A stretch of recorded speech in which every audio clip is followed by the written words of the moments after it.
அந்த இந்த உடலோடும் உயிரோடும் உணர்வோடும் ஒரு தொடர்பு படுத்தக்கூடிய ஒரு கெமிக்கல் ரியாக்ஷன் அங்கே நடக்குது. அந்த வேதித்தலையும் இத்தகத்தையும் நீங்கள் தான் புரிஞ்சுக்கணும். அது அவங்கவங்க அனுபவத்தில் எவ்வளோ நாளமாக இதை பயிற்சி பண்ணணும்னு நினைக்கிறேன். ஒவ்வொரு உயிரினுடைய வினைப்பதிவுகளுக்கும் தகுந்த மாதிரி நிர்ணயிக்கப்படுது. இப்போ முந்தைய வினை முழுதும் ஓயும் வண்ணம் நம்ம உரைக்க வேண்டும், அவ்வளோதான். இதில் நம்ம நீங்கள் எவ்வளோ காலம் உரைக்கணும் அப்படின்னு நான் சொல்ல முடியாது. நீங்களே உங்களுடைய பயிற்சியை எவ்வளவு காலம் செய்கின்றீர்கள், எவ்வளவு சிரத்தை இருக்கிறது, எவ்வளவு சரணாகதி இருக்கிறது என்பதை பொறுத்து நீங்கள் அதை பயிற்சி செய்யணும். நம்மளுடைய உடம்புல பலவிதமான முடிச்சுக்கள் உள்ளது. என்ன முடிச்சு அப்படின்னு கேட்டால் 72,000 நாடி நரம்புகளும் முடிக்கப்பட்டிருக்கு. அந்த முடிச்சுக்கள் அவிழ்ந்தால்தான் நம்மளால் பேரண்ட நாயகனோடு தொடர்பு கொள்ள முடியும், அவனை அடைய முடியும். அந்த முடிச்சுக்களை அவிழ்த்து நம்ம சீராக்குவதற்கு சில நேரத்தில் மிக கடினமான பயிற்சிகள் மூலமாக அந்த சுரப்பிகளை, மிக கடினமான பயிற்சிகள் அது மாதிரி செய்தால் நம்ம அதை செய்ய முடியும். ஆனால் மிக சுலபமாக நம்மளுடைய முடிச்சுக்கள் அவிழ்ப்பதற்கு இந்த முத்திரைகள் பயன்படுது. அந்த முத்திரைகளை நாம் ஒரு நாளைக்கு 3 முத்திரை வீதம் கட்டாயம் 24 நிமிஷம் நீங்கள் செய்த தான் செய்யணும். காலை மாலை 2 வேளை.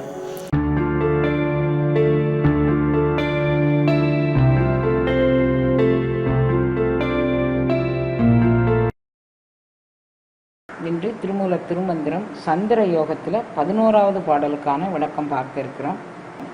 அதாவது சந்திர யோகத்தினுடைய சாரம் முதல்ல இருந்து மீண்டும் சொல்கிறேன். ஸ்தூல சரீரம் சூக்கும சரீரம்னு 2 வகையாக இருக்குது.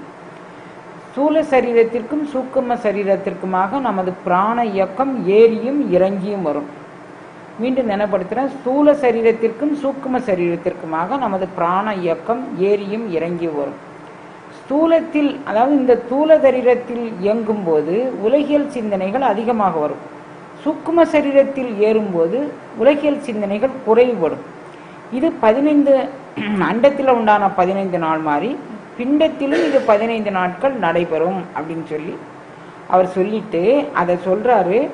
நீங்கள் 15 முளைத்து பெருத்திடும், பிற்பதினைஞ்சில் பெருத்து சிரித்திடும், 15ம் அறிய வல்லார்களுக்கு. இது நான் உங்களுக்கு அண்டத்தில் உண்டான சந்திரனை பற்றி நான் உங்களுக்கு கணக்கு சொல்லியிருக்கேன்.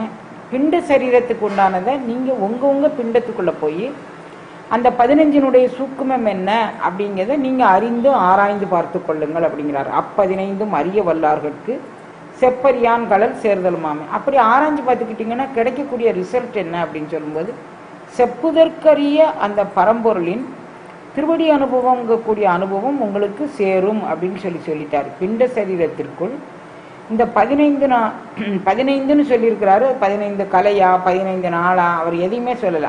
15ன் அறிய வல்லாருக்கு. அந்த 15 நீங்கள் யார் அறிய வல்லீர்களோ அவர்கள். அந்த 15 என்ன அப்படிங்கக்கூடியதை அடுத்து வரக்கூடிய பாடலில் சொல்லாரு.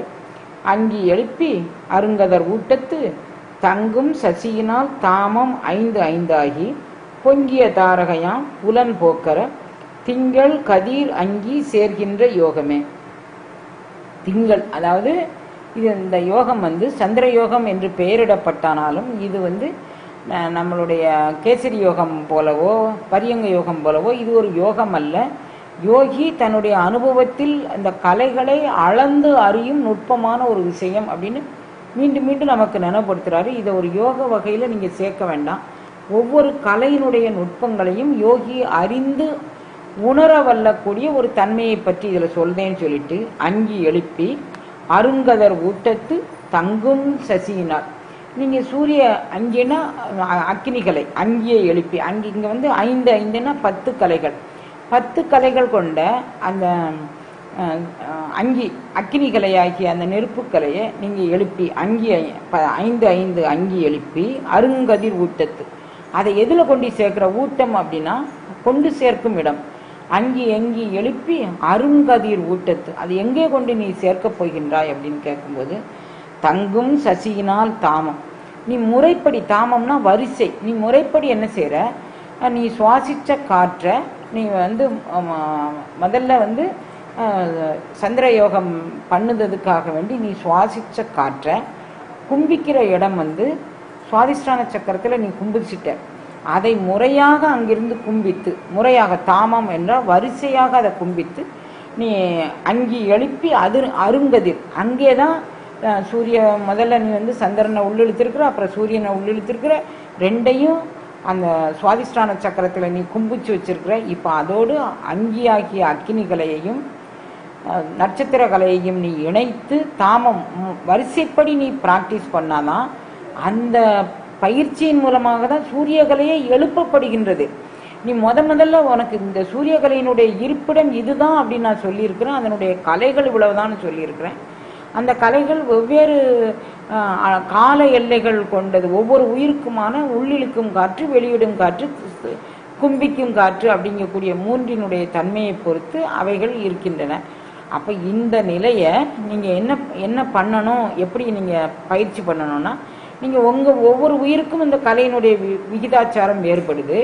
அந்த உள்ளிழுக்கும் காற்றினுடைய நேரம், கலைகள் அதே கலைகள் தான், நேரம் உள்ளிழுக்கும் நேரம், வெளியிடும் நேரம், கும்பிக்கும் நேரம் அப்படின்னு ரொம்ப இந்த ஓங்கார துவனியை கூட சொல்லும்போது பிள்ளைங்க சொல்கிறாங்க, அம்மா நீங்கள் சொல்கிற ஓங்காரம் வேறு மாதிரி இருக்குது, நாங்கள் சொல்கிற ஓங்காரம் வேறு மாதிரி இருக்குது, இதில் எது சரியாக சொல்ல வேணும் அப்படின்னு சொல்லி.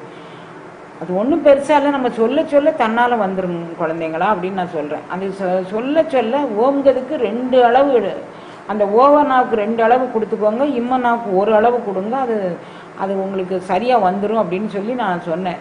நேற்றும் தினமும் 2-3 குழந்தைங்க என்கிட்ட கேட்கும்போது இது மாதிரி தான் நம்ம உயிருக்கு உயிர் உள்ளிழுக்கும் போது வெளியிடும்போது கொஞ்சம் வித்தியாசம் ஏற்படும். ஆனால் அது அந்தந்த உயிருக்கு ஏற்ற வெற்றியால் தான் அது வித்தியாசப்படுது. அதை வந்து அந்த உயிரே சரி செஞ்சுக்கும். அதுக்கு நீங்கள் ரொம்ப முக்கியத்துவம் கொடுத்து கவலைப்பட வேண்டாம். ஆனால் இப்போ நம்ம என்ன செய்யணும் அப்படின்னா, ஏற்கனவே நீங்கள் சந்திரகலையை உள்ளிழுத்து, அதுக்கப்புறம் சூரியகலையை உள்ளிழுத்து, அப்புறம் சுவாதிஷ்டான சக்கரத்தில் நீங்கள் கும்பிக்க பண்ணிட்டீங்க. இப்போ அக்கினி கலையோடு நட்சத்திர கலையை இணைக்கும் போது அங்கே உங்களுக்கு ஒரு இனிஷியேஷன், அதாவது உங்களுக்கு ஒரு தொடர்பு எல்லை உங்களுக்கு இருக்கும். அந்த தொடர்பு இந்த உடலோடும் உயிரோடும் உணர்வோடும் ஒரு தொடர்பு படுத்தக்கூடிய ஒரு கெமிக்கல் ரியாக்ஷன் அங்கே நடக்குது. அந்த வேதித்தலையும் வித்தகத்தையும் நீங்கள் தான் புரிஞ்சுக்கணும். அது வந்து அவங்கவுங்க அனுபவத்தில் தான் புரிஞ்சுக்கணும். அதனால அவர் கடந்த பாட்டிலே சொல்றாரு, அப்பதினைந்தும் அறிய வல்லாருக்கு செப்பரியான் கடல் சேர்தல் எளிது.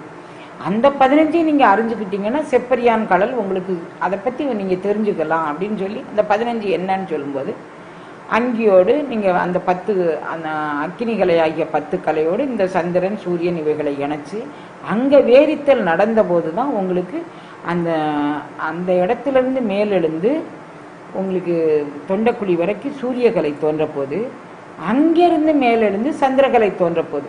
அப்போ இந்த கெமிக்கல் ரியாக்ஷனுக்கு நீங்கள் வெயிட் பண்ணுங்க. நீங்கள் உள்ளிழுக்கும் போதும் வெளியிடும் போதும் எவ்வளோ நாளமாக இதை பயிற்சி பண்ணணும்னு நினைக்கிறேன்.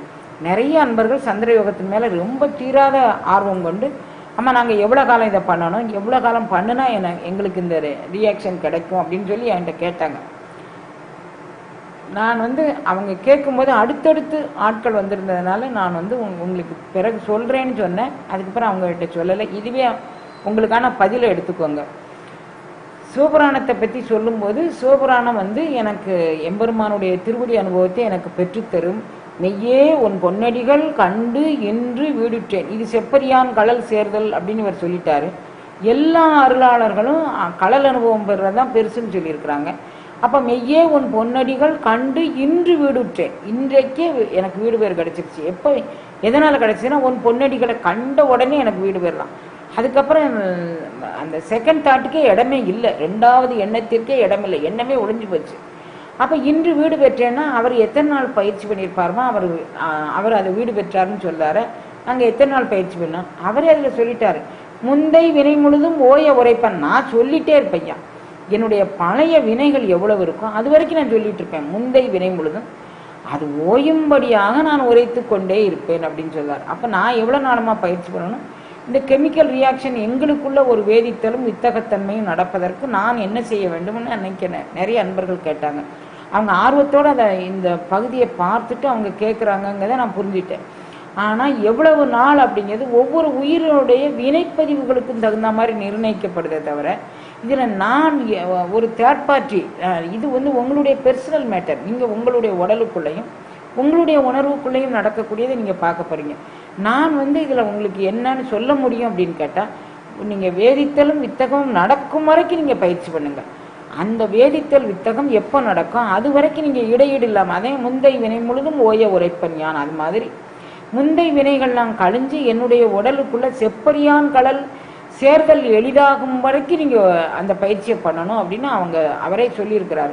அப்போ அப்பதினைந்தும் அறிய வல்லார்களுக்கு ஒரு 15 சொல்லிட்டேன். அந்த 15 என்ன, அதை எப்படி அறிந்தது, நீ உனக்குள்ளே தேடு மகளே அப்படின்னு அவர் சொல்றாரு. நீங்கள் எல்லாரும் உங்களுக்குள்ளே தேடுங்க மக்களே அப்படின்னு அவர் சொல்றாரு. அப்போ நீங்கள் என்ன பண்ணணும், நான் எவ்வளோ நாளுமா செய்யணும், எவ்வளோ நாளுன்னு அவர் காலக்கடிக்கே சொல்லலை. ஆனால் இன்னொரு இடத்துல பயிற்சி பண்ணும்போது அவர் சொல்லியிருக்கிறாரு, இது 6 ஆண்டு காலம். அது யாருக்குன்னு சொன்னால் 12 வயதில் தொடங்குறவங்களுக்கு 12 வயதுக்குள்ள மரணமில்லா பெருவாழ் வரைக்கும் நான் கூட்டிகிட்டு போயிடுறேன்னு அவர் சொல்லியிருக்கிறார். அது எப்போ தொடங்குறாரு, 12 வயதில். 12 வயது ஏன் தேர்ந்தெடுத்தார் அப்படின்னா 13ங்கிறது 12ங்கிறது 12 அப்படின்னு சொல்கிறோம். 13ங்கிறது பதின்ம பருவம் அப்படின்னு அந்த பருவத்துக்கு பேர். அது டீனேஜ் அப்படின்னு சொல்கிறாங்க. அதில் தான் நம்மளுடைய உடம்புக்குள்ள கெமிக்கல் ரியாக்ஷன் நடக்கக்கூடியது. நம்மளுடைய சுரப்பிகள் எல்லாமே அப்போ தான் அது ஆக்டிவேட் ஆகுது. ஆண் பெண் இருபாலருக்குமே 13 வயதுங்கிறது சுரப்பிகள் எல்லா சுரப்பிகளும் சுரக்கக்கூடிய காலகட்டம் அந்த 13வது வயது. அப்போ நான் அந்த 12 வயதுக்குள்ளே நீ தொடங்கு அப்படிங்கிறார். அந்த சுரப்பிகள் சுரப்பதற்கு முன்னால் நீ தொடங்கிரு. அப்போ உனக்கு மோல்டு பண்ணுறதுக்கு இப்போ சின்னதாகவே நீங்கள் சின்ன வயதிலே நீங்கள் வடிவமைப்பதற்கு, மோல்டுனா வடிவமைப்பதற்கு நீங்கள் எந்த வடிவத்தில் ஒரு நல்ல ஒரு களிமண்ணை பிசைகிறீங்கன்னு வச்சுக்கோங்களேன். அந்த பக்குவமாக அந்த களிமண்ணை பிசைஞ்சிட்டிங்கன்னா அதில் முகம் காது கண் இதெல்லாம் வச்சு நம்ம எந்த வடிவத்தை கொண்டுட்டு வர முடியுமோ அந்த வடிவம் மிக லகுவாக இருக்கும். இப்போ இதை களிமண்ணை காய விட்டுட்டோம் அப்படின்னு சொன்னால் நம்ம அதுக்காண்டி வெயிட் பண்ணணும். மீண்டும் தண்ணி தொளிச்சு அது கட்டி தட்டி இல்லாமல் அதை சரி பண்ணதுக்கு அது பண்ணணும். அப்போ 12 வயதுங்கிறது மோல்டு பண்ணுவதற்கு மிக எளிமையான வயதுங்கிறதுனால அந்த வயது அவர் தேர்ந்தெடுத்து அந்த வயதுக்குள்ளே சொன்னார். அவர்களுக்கு தான் அதை சொல்லியிருக்கிறார். 6 வருஷம் சரத்தை நீங்கள் சரி பண்ணினீங்கன்னா சரம் பார்ப்பவன் பரம்பார்ப்பான்னே ஒரு பழமொழி. சரத்தை பற்றி நீ தெரிஞ்சுக்கிறீங்கன்னா பரத்தை பற்றி தெரிஞ்சுக்கலாம் அப்படிங்கிறார். அப்போ அவங்களுக்கெல்லாம் அதை சொல்லியிருக்கிறாரு. அது என்ன ஏஜ் லிமிட்டு, அவங்களுக்கு வேறு சிந்தனைகள் புகாத வரைக்கும். நமக்கு இப்போ எல்லாம் ஊர்க்குப்பைகள்லாம் நம்ம தூக்கி சுமந்துட்டோம்.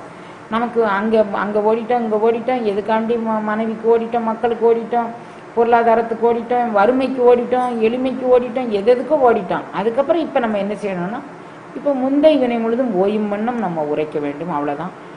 இதில் நம்ம நீங்கள் எவ்வளோ காலம் உரைக்கணும் அப்படின்னு நான் சொல்ல முடியாது. நீங்களே உங்களுடைய பயிற்சியை எவ்வளோ காலம் செய்கின்றீர்கள், எவ்வளவு சிரத்தை இருக்கிறது, எவ்வளவு சரணாகதி இருக்கிறது என்பதை பொறுத்து நீங்கள் அதை பயிற்சி செய்யணும்.